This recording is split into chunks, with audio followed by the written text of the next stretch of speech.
ராதே கிருஷ்ணா. நான் உங்கள் ஆனந்த். இன்னைக்கு எபிசோட் 30 டே 30 30வது நாள். இன்னைக்கு நாள பாசிட்டிவா முடிங்க. பாசிட்டிவா ஆரம்பிச்சிருப்பீங்கன்னு நெனைக்கிறேன். Welcome on board. Uh UGC University Grants Commission Act 2026.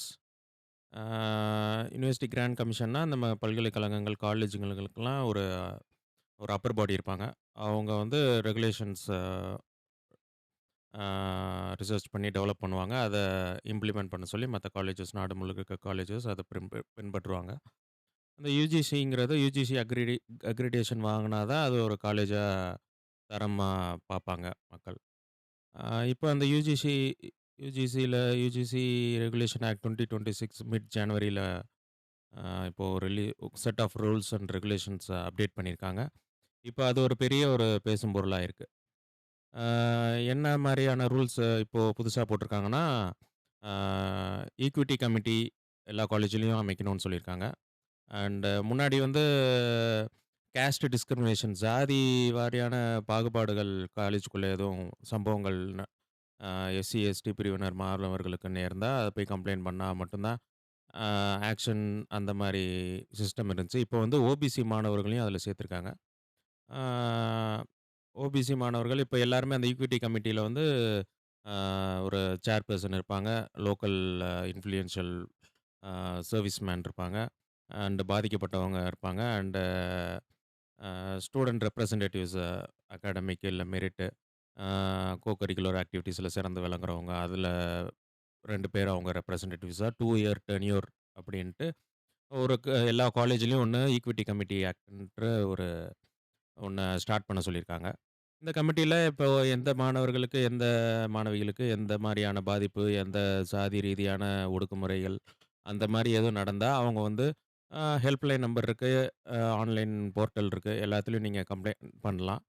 அந்த கம்ப்ளைண்ட்ல வந்து 2 டேஸ்ல அது வந்து கம்ப்ளைண்ட்டா எடுத்துக்கப்படும். 15 நாளுக்குள்ள அதுக்குண்டான சொல்யூஷன் அவங்க குடுத்தாகணும். இப்படியான ரெகுலேஷன இப்போ நடைமுறைப்படுத்தியிருக்காங்க. பெரிய சேஞ்சஸ்ல இப்போ ஓபிசி மாணவர்கள மட்டும் சேர்த்துருக்காங்க. அப்பர் கேஸ்ட்ல இருக்கவங்க யாரும் இல்ல. அ எஸ்சி, எஸ்டி முன்னாடி இருந்து முன்னாடியிலிருந்து இருக்கு இந்த மாரியான ஒரு சட்டம். இப்போ ஓபிசி மாணவர்களையும் அதில சேர்த்துருக்காங்க. இப்ப இத வந்து நம்ம சீஃப் மினிஸ்டர் மு.க. ஸ்டாலின் கூட லேட்டா வந்தாலும் இந்த இது வரவேற்கத்தக்கதுன்னு போட்டிருக்காங்க. பல ஏரியா அ பல இந்த அப்பர் காஸ்ட்ன்னு இருக்குங்கல்ல. பிராமின்ஸ், எஃப்சி, அ பிசி அந்த மாரி அவங்கலாம் வந்து அ இது வந்து தவறா வந்து தவறான கேஸும் இதில வந்து சொல்லி அ இழப்பு ஏற்படும். அ தப்பாவும் இது மூலியமா மக்கள் அ அப்பர் காஸ்ட் மாணவர்களுக்கு பாதிப்பு ஏற்படுது. சும்மா ஃபால்ஸ் அலிகேஷன்ஸ்லாம் வரவும் வாய்ப்பு இருக்கு. அதனால இத இன்னும் ரிசர்ச் பண்ணி இன்னுமே அ அந்த மாணவர்களையும் சேர்த்து ஒரு கமிட்டி மாரி போடணும். அப்படின்ற மாரியான ரூல்ஸ் அண்ட் சொல்யூஷன் சொல்லியிருக்காங்க. ஒண்ணுமே இல்ல நம்ம ஊர்ல இந்த பிசிஆர் ஆக்ட்ன்னு ஒண்ணு இருக்கும். ஆ எஸ்சி பிரிவினர்களுக்கு வந்து பாதிப்பு ஏற்பட்டா, உடனடியா கைது நடவடிக்கைன்ற மாரியான ஒரு சட்ட சட்டமுறை அது.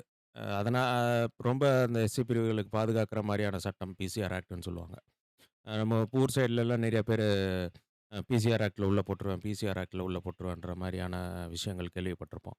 அது மாரி இப்போ வந்து யுஜிசி என்ன பண்ணியிருக்குன்னா, இந்த மாரி இந்த ஈக்விட்டி கமிட்டி ஆக்ட் படி சீக்கிரமா ஒரு சொல்யூஷன குடுக்க முடியும். பாதிக்கப்பட்டவங்க இந்த 3 பிரிவுல இருந்தாங்கன்னா, எஸ்சி, எஸ்டி, ஓபிசில இருந்தாங்கன்னா, யார் மேல பாதிக்கப்பட்ட புகார் குடுத்தாங்களோ, அத அலசி ஆராய்ஞ்சு இன்னொன்னு தப்பு செஞ்சா தான் பண்ண போறாங்க. பட் இருந்தாலுமே, ஆ ஒரு தெரியாம பண்ணியிருப்பாங்க.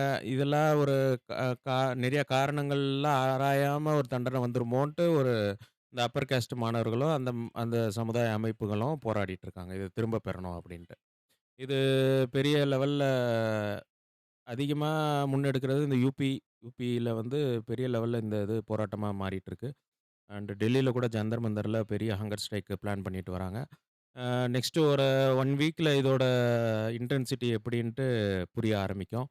பட் நான் படிக்கிறப்போ யுஜிசி அக்ரிடேஷன் அப்படிங்கிற ஒரு 2 இயர்ஸ்க்கு ஒன்ஸ் வந்து எல்லா காலேஜஸ்க்குமே வந்து தர ஆய்வு பண்ணி ஒரு சர்டிஃபிகேட் குடுப்பாங்க. ஆ அது முக்கியம். நம்ம கவுன்சிலிங் போறப்போ யுஜிசி கிராண்ட்ஸ் கமிஷனோட இது இருக்கான்னு பார்ப்பாங்க. இப்படியான இதுதான் நான் கேள்விப்பட்டிருக்கேன். யுஜிசிய பொறுத்தவரைக்கும் என்னோட சிந்தனைக்கு வர்றது இந்த விஷயம் மட்டும் தான். பட் ஆனா இந்த மாரியான மக்கள அந்த ஸ்டூடண்ட்ஸுக்கான வெல்ஃபேர் ஆக்டிவிட்டீஸும் எல்லா அ பொதுநலன் கருதி அந்த மாரி அ இந்த மாரி தப்பான விஷயங்கள் நடக்காம இருக்கிறத பொறுத்தும், சாதி ரீதியான வன்முறைகள், பாகுபாடுகள் நடக்கக்கூடாது எந்த இன்ஸ்டிடியூஷன்லயும். எல்லாத்தையும் பார்த்துக்கிற அமைப்பு தான் ஒண்ணு யுஜிசி. அ இன்னொன்னு நெறைய ரிசர்ச் பண்ணி தான் இந்த முடிவுக்கு வந்திருப்பாங்க. பட் இருந்தாலுமே இதில ஒரு அ ஒரு ஒரு லூப் ஹோல் ஏதாவது ஒண்ணு இருக்குன்னா, anyways in a democratic country எந்த லூப் ஹோல்ல எந்த சட்டம் கொண்டு வந்தாலும் யாராவது ஒரு சார்ந்த அமைப்பினருக்கு அது ஒரு பாதிப்பா தான் இருக்கும். ஸோ வந்து நம்ம ஒரு சர்வாதிகார நாடு மாரி இந்த மாரி இதில செயல்பட முடியாது. ஸோ அ அதனால இது போராடுறாங்க, இது தப்பானது, இது போராடல, இது சரியானது அப்படின்ற மாரியான எதையுமே நம்ம எடுத்துக்க முடியாது. நம்ம அறிவுக்கு எப்படி அது அதில என்ன நல்லது, அது யாருக்கு சார்ந்த யாருக்கு பாதிப்பு இல்ல, அப்படின்ற விஷயத்த மட்டும் எடுத்துக்கிட்டு அத மூவ் ஆன் பண்றது நல்லது. அண்ட் கூடிய சீக்கிரம் இது வந்து ஒரு ரிசால்வ் பண்ணிருவாங்க. ஐ திங்க் அந்த துறை சார்ந்த அமைச்சர் தர்மேந்திர பிரதான் அவரு ஒரிசாக்காரரு. எஜுகேஷனுக்கு நெறைய ரிஃபார்ம்ஸ் பண்ணியிருக்காரு. நெறைய நியூ எஜுகேஷன் பாலிசிலருந்து எல்லாமே பக்காவா பிளான் பண்ணி பண்ண மாரி தான் அவர நான் பார்க்குறேன்.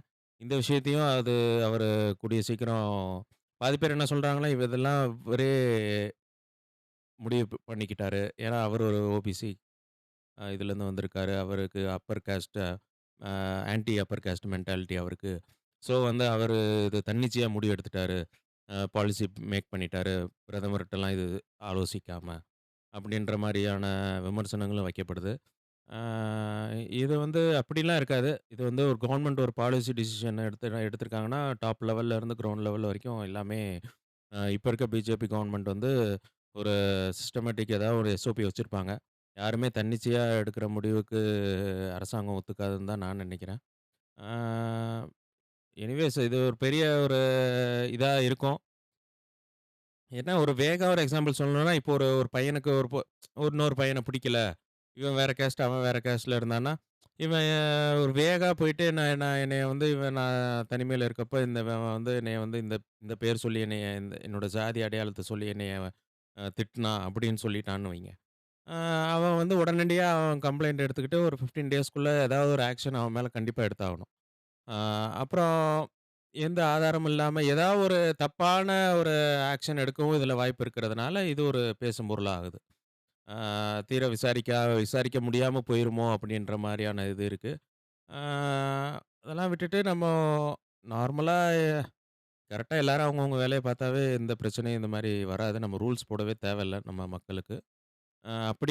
அப்படிக்கு உண்டான சமுதாயத்த நோக்கி கட்டமைக்கிற வேலைய தான் நம்ம அந்த ஃபேஸ்ல இருக்கோம். ஸோ, இந்த டெவலப்பிங் கண்ட்ரில இந்த மாரியான எல்லா ஹர்டில்ஸையும் கிராஸ் பண்ணிட்டு தான் போணும்.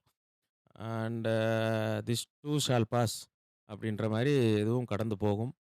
ஆ பார்ப்போம். இந்த விஷயம் இன்னைக்கு யுஜிசி கமிஷனோட இந்த ஆக்ட் பத்தி ஷேர் பண்ணலான்ட்டு இத பத்தி பேசலாம்ன்ட்டு இருந்தேன். ஸோ பேசியாச்சு.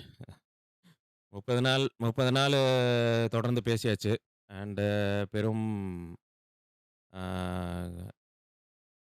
நன்றி. எல்லா எபிசோடும் ஒரு குறைந்தது ஒரு 10 பேரு டவுன்லோட் பண்ணி கேட்குறீங்க. அண்ட் நெறையா பாசிட்டிவ் ஃபீட்பேக்ஸ் வருது. அண்ட் இன்னும் அவங்களும் சில பேரு மாறியிருக்கிறாங்க. அவங்களோட எண்ணத்துக்கு ஏத்த ஏதாவது ஒண்ணு எடுத்துக்கிற மாரி இருக்குன்னு தெரிவிச்சிருக்காங்க. And it's so good and beautiful life. எல்லாரும் நல்லா சிந்திங்க. நல்ல எண்ணத்த வளர்த்துக்கோங்க. அண்ட் பிரபஞ்சம் வந்து உங்கள பார்த்துக்கிட்டே இருக்கு. நீங்க என்ன டிஃபரன்ஸ் உங்களுக்கும் மத்தவங்களுக்கும், இதான் எனக்கும் அவருக்கும் உண்டான டிஃபரன்ஸ்ன்னு நம்ம யுனிவர்ஸ்க்கு டே பை டே காமிச்சுக்கிட்டே இருந்தா தான், எல்லா விஷயத்திலயுமே நமக்கு ஒரு முன்னுரிமை கிடைக்கும். தானா நடக்கும் எல்லாமே நல்லது. And believe in that and don't ever think nobody is வாட்சிங் யூ. ஆ எண்ணம் போல் வாழ்க்கை. Radhe Krishna, Jai Shriram and remember the name Anand. Thank you.